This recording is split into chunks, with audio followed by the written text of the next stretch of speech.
Hello दोस्तों, आप सभी का स्वागत है हमारे यूट्यूब चैनल कविंदर भैया पर। आज के इस वीडियो में पढ़ेंगे कक्षा 6 के कृषि विज्ञान यूपी बोर्ड के इकाई 8 को। इकाई का नाम है बात। इसके प्रश्न उत्तर को पढ़ेंगे। देखिए दोस्तों, पहला प्रश्न है अधोलिखित प्रश्नों के सही उत्तर के सामने सही का निशान लगाइए। इसमें पहला प्रश्न है फलदार वृक्ष होते हैं। क विकल्प है अल्पायु, ख विकल्प है दीर्घायु, ग विकल्प है 1 वर्षीय और घ विकल्प है द्विवर्षीय। फलदार वृक्ष दीर्घायु होते हैं, इसमें विकल्प ख सही करेंगे। आगे है प्रश्न नंबर 2, बाग के लिए सबसे उपयुक्त मृदा है। क विकल्प है दोमट, ख विकल्प है बलुई, ग विकल्प है काली और घ विकल्प है लाल। तो बाग के लिए सबसे उपयुक्त मृदा यानी मिट्टी दोमट मिट्टी होती है, तो इसमें क विकल्प सही होगा। आगे प्रश्न नंबर 3 है नर्सरी में पौधे तैयार किए जाते हैं। क विकल्प है बीज से, ख विकल्प है तने से, ग विकल्प है जड़ से और घ विकल्प है उपर्युक्त सभी से। तो इसका सही उत्तर होगा उपर्युक्त सभी से। नर्सरी में पौधे बीज से, तने से और जड़ से भी तैयार किए जाते हैं। आगे है प्रश्न नंबर 2, रिक्त स्थानों की पूर्ति कीजिए। क नंबर प्रश्न है शहर के पास की भूमि में आगे रिक्त स्थान दिया हुआ है, विधि से पौधे लगाए जाते हैं। तो इसमें भरेंगे षटभुजाकार। शहर के पास की भूमि में षटभुजाकार विधि से पौधे लगाए जाते हैं। ख नंबर प्रश्न है बाग की सुरक्षा के लिए चारों तरफ आगे रिक्त स्थान लगाई जाती है, तो भरेंगे बाढ़। ठीक है, बाग की सुरक्षा के लिए चारों तरफ बाढ़ लगाई जाती है। ग नंबर है बाग लगाने की प्रचलित विधि आगे रिक्त स्थान है, तो इसमें बाग लगाने की सबसे प्रचलित वर्गाकार विधि है, तो वर्गाकार भरेंगे। आगे है प्रश्न नंबर 3, दिए गए प्रश्नों में सही कथन के सामने सही तथा गलत कथन के सामने गलत का निशान लगाइए। इसमें क नंबर कथन है बाग लगाने की कंटोर विधि मैदानी क्षेत्रों में अपनाई जाती है, ये कथन गलत है। आगे है ख नंबर बाग लगाने की वर्गाकार विधि सबसे प्रचलित विधि है, ये कथन सही है। आगे ग नंबर बाग लगाने की पंचकोणीय विधि को पूरक विधि के नाम से जाना जाता है, ये कथन सही है। प्रश्न नंबर 4 है निम्नलिखित कथनों में सत्य व असत्य कथन छाटिए। इसमें क नंबर कथन है पौधशाला में मातृवृक्ष पूर्णतः स्वस्थ होना चाहिए, ये कथन सत्य है। आगे ख नंबर नर्सरी हेतु क्यारियां जमीन से नीची होनी चाहिए, ये कथन असत्य है। आगे ग नंबर नर्सरी के लिए मृदा बलुई या बलुई दोमट होनी चाहिए, ये कथन सत्य है। आगे घ नंबर है संवेष्टन क्षेत्र में खाद्यों का रख रखाव होता है, ये कथन असत्य है। आगे है प्रश्न नंबर 5, कंटूर विधि द्वारा पौधे किन क्षेत्रों में लगाए जाते हैं। इसका उत्तर होगा पहाड़ी क्षेत्रों में। प्रश्न नंबर 6 है बाग क्यों लगाते हैं। इसका उत्तर होगा बाग आहार उपलब्ध कराने, पर्यावरण संतुलन बनाने तथा प्राकृतिक सौंदर्य बढ़ाने वाले होते हैं। इन्हीं कारणों से लोग बाग लगाते हैं। आगे प्रश्न नंबर 7 है बाग लगाने की कौन कौन सी विधियां हैं। इसका उत्तर होगा बाग लगाने की निम्न विधियां हैं। पहली विधि वर्गाकार विधि, दूसरा आयताकार विधि, तीसरा त्रिभुजाकार विधि, चौथा है पंचकोणीय विधि, पांचवा है षटभुजाकार विधि और छठवा कंटूर विधि है। आगे है प्रश्न नंबर 8, बाग लगाने से पहले किन किन बातों पर ध्यान देना चाहिए। इसका उत्तर होगा बाग लगाने से पहले निम्न बातों पर ध्यान देना चाहिए। पहली बात, बाग का स्थान चुनते समय सड़क एवं यातायात सुविधा देखनी चाहिए। दूसरा, उस स्थान की मिट्टी बलुई दोमट या चिकनी हो। तीसरा, सिंचाई और जल निकास सुविधा हो। चौथा, जानवरों से नुकसान की संभावना कम हो। पांचवा, चयनित स्थान की जलवायु फल वृक्षों के अनुकूल हो। छठवा, फल विपणन की सुविधा हो।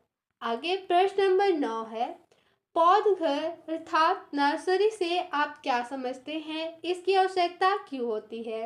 इसका उत्तर है पौधे बीज, जड़ और तना आदि से तैयार किए जाते हैं। पौधे जिस स्थान पर तैयार किए जाते हैं उसे हम पौधघर या नर्सरी के नाम से पुकारते हैं। अच्छी किस्म के पौधे प्राप्त करने के लिए पौधघर की आवश्यकता होती है। उद्यान की सफलता के लिए अच्छी नर्सरी जरूरी होती है। आगे है प्रश्न नंबर 10। एक व्यावसायिक पौधशाला में मुख्यतः कौन कौन से भाग होने चाहिए, वर्णन कीजिए। इसका उत्तर होगा, एक व्यावसायिक पौधशाला में मातृ पौधों का क्षेत्र अलग होने के साथ साथ निम्नलिखित भाग शामिल होने चाहिए। पहला भाग बीज की क्यारियां यानी सीड बीज। आगे दूसरा होगा रोपण क्यारियां, गमला क्षेत्र। तीसरा संवेष्टन क्षेत्र। चौथा कार्यालय। पांचवा भंडार। छठवां मालिक गृह और सातवां खाद के गड्ढे आदि। आगे है प्रश्न नंबर 11। बाग लगाने की वर्गाकार विधि एवं त्रिभुजाकार विधि का चित्र की सहायता से अंतर स्पष्ट कीजिए। इसका उत्तर लिखेंगे। सबसे पहले हेडिंग होगा वर्गाकार विधि। इस विधि में पौधे से पौधे और पंक्ति से पंक्ति की दूरी समान होती है। ठीक है, इस प्रकार से चित्र बना देंगे। यहाँ पर ये पंक्ति है और यहाँ पे पौधे लगाए गए। यहाँ पे दोनों पंक्तियों के बीच की दूरी और पौधे के बीच की दूरी समान होती है। ठीक है, इस प्रकार से चित्र बना सकते हैं। आगे है त्रिभुजाकार विधि। इसके अंतर्गत लिखेंगे, इस पद्धति में पंक्ति एवं पौधों की आपसी दूरी वर्गाकार विधि की तरह ही होती है, लेकिन दूसरी पंक्ति में पौधे पहली पंक्ति के दो पौधे के बीच में लगाए जाते हैं। ठीक है, चित्र इस प्रकार से बना देंगे। यहाँ पे दो पौधे के बीच में यहाँ पे एक पौधा लगाया गया है, ये त्रिभुजाकार विधि है। इस प्रकार से चित्र को बना देंगे। आगे है प्रश्न नंबर 12। पौधरोपण करते समय किन किन सावधानियों का ध्यान रखना चाहिए। इसका उत्तर होगा, पौधरोपण करते समय बरती जाने वाली सावधानियां। पहली, पौधे के रोपण से पहले रोपण विधि के अनुसार स्थान चिन्हित कर लेना चाहिए। दूसरा, औसतन आधा मीटर लंबाई, चौड़ाई एवं गहराई के गड्ढे खोदकर तथा इन गड्ढों को गोबर की खाद, बालू, तालाब की मिट्टी आदि मिलाकर भर देना चाहिए। तत्पश्चात इन गड्ढों में ही पौधरोपण करना चाहिए। तीसरा, पौधों को गड्ढे के केंद्र में रोपित करना चाहिए। चौथा, रोपण करते समय पौधे की पिंडी फूटने न पाए, परंतु पिंडी में लगी पॉलीथीन को ब्लेड आदि से काटकर सावधानी पूर्वक हटा देना चाहिए। पांचवा, पौधे को मिट्टी में पिंडी तक ही दबाना चाहिए।